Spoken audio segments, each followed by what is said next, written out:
I just want to make it clear before this video starts, this is purely my speculation, nothing else. Nintendo has not confirmed anything that I'm about to talk about in this video, but I think it's fun to speculate, and it would be cool if they could pull this off.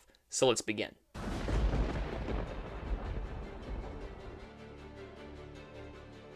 What is going on, everyone? I hope you are all doing well today, and man, I cannot believe it. We are now just under 3 weeks away from seeing the full unveiling of the Nintendo Switch 2. Just mind-blowing. And one of the biggest things on people's minds is how is Nintendo going to top the crazy amount of success that they had with the OG Nintendo Switch? And it's a justifiable question because the Switch 2 can't just be the Nintendo Switch again, just like the Wii U couldn't be the Wii again, even though it tried to be and it just failed on all accounts. But I think there is one way that Nintendo could truly sell the Switch 2 as just a huge achievement of just Nintendo history altogether, and that is Nintendo Switch Online. What? Of everything Nintendo has done with the Nintendo Switch, so far, NSO is arguably the weakest part. When it launched, there was barely anything attached to it. We had online play that was questionable at best, and a small library of classic games, with a promise that more would be added in the future. And that did happen, but it was the slowest drip feed of games and special rewards I think I've ever seen in my life. The service launched in 2017 with a small set of NES games. We didn't get SNES games till 2019, and even still, it was a slow, gradual release of those classic games. 2021 we got N64, and in 2023 we got Game Boy and Game Boy Advance. It's only taken them 6 years to add all of this to the Switch, but better late than never, I guess. Took you long enough. Because one of the biggest things that Nintendo has announced recently is that all of this is going to carry over to the Switch 2. And that gives them the opportunity to continue adding to their classic libraries. This may sound like a bit of a stretch, but I think before the life cycle of the Switch 2 ends, we are going to have GameCube games, Nintendo's going to find a way to add DS games, and as they continue to port games from the Wii and Wii U, eventually Nintendo will be able to market the Nintendo Switch successor as a system that all of Nintendo's past, present, and future is on one system. Basically similar to Disney Plus, just better and more fun.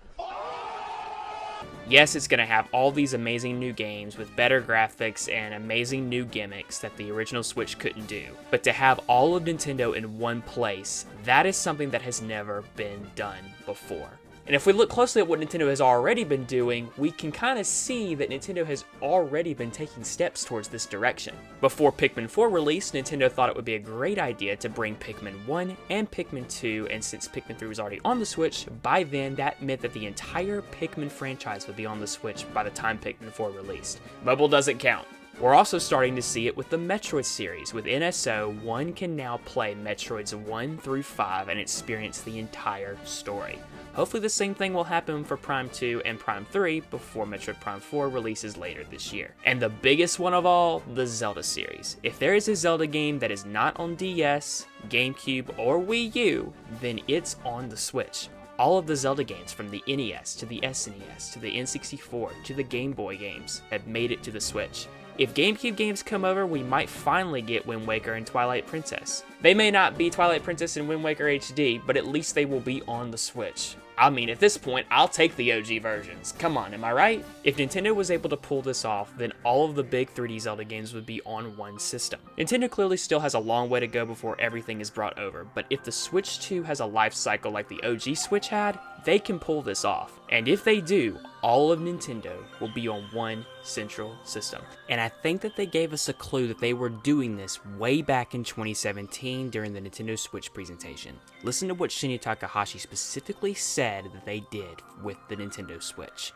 Nintendo Switch has inherited DNA from each of the many hardware systems Nintendo has released to date. The Nintendo Entertainment System included 2 controllers in the base system. Game Boy made it possible to bring video games out of the home. Super NES added the X and Y buttons and the L and R buttons. Nintendo 64 offered the world's first analog control stick. And all this DNA has been put to use yet again as more and more of Nintendo's classic libraries have been brought back through NSO or special ports. It really does seem likely that Nintendo is going this direction, and I just can't see it any other way. Nintendo could do none of this. I might just be talking out of my head right now and just getting way overhyped and just speculating just way further than I need to, but I think about just NSO and how it was the weakest part of the Nintendo Switch. Nobody really liked what it offered in the beginning, and it slowly, very slowly, has become more and more and more appealing to the eye, and before it's over with, before Switch 2 is over with, wouldn't it be something to have something that was your weakest thing become your strongest thing on the system? And the biggest way they could do that is by having everything on one system. Again, Nintendo may not do a single bit of this, but it's fun to speculate. And speaking of speculation, I now turn all of this over to you. What do you guys think? I want to hear it down below. Do you think it's possible? Do you think it's going to happen? Comment below and let me know. And if you enjoyed the video today, be sure to leave a like and consider subscribing. The support truly does mean the world. I want to thank all of my channel members for the support you guys give me. It does not go unnoticed, especially my Triforce members, Nighttime Luigi, BrawlFan100, Caleb Johns, and Jen. Thank you guys so much, and until the next video or next live stream, take care, everyone.